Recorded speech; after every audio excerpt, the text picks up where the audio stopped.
अहम खबर आप तक पहुंचाएं कि बानी पीटीआई की अहलिया बुशरा बीबी की नई नैब इंक्वायरी में तलबी के नोटिस के खिलाफ दरखास्त कल समाअत के लिए मुकर्रर कर दी गई। इस्लामाबाद हाई कोर्ट में चीफ जस्टिस आमिर फारूक और जस्टिस तारिक महमूद जहांगीरी समाअत करेंगे। तफसील जानते हैं, डॉन न्यूज़ के नुमाइंदे उमर मेहताब बनी हमारे साथ मौजूद हैं। उमर, आगाह कीजिएगा।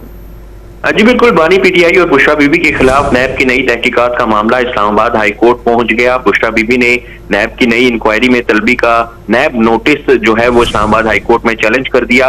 बुशरा बीबी की नैब नोटिस चैलेंज करने की दरख्वास्त कल समाअत के लिए मुकर्रर कर दी गई है। चीफ जस्टिस आमिर फारूक और जस्टिस तारिक महमूद जहांगीरी पर मुश्तमिल डिवीजन बेंच इस दरख्वास्त की समाअत करेगा। बुशरा बीबी ने नैब तलबी का नोटिस बैरिस्टर सलमान सफदर, उस्मान रियाज गिल और खालिद यूसुफ चौधरी के जरिए चैलेंज किया। नई इंक्वायरी में नैब का बानी पीटीआई बुशरा बीबी पर कीमती तहाइफ गैर कानूनी फरोख्त करने का इल्जाम है। पिटीशन के फैसले तक नैब कालब नोटिस मुअत्तल करने की इस्तदा की गई है। बानी पीटीआई को 16 अप्रैल को नैब रावलपिंडी में बुलाया गया था। जी, बहुत शुक्रिया तफसीलात देने के लिए आपका, उमर बनी।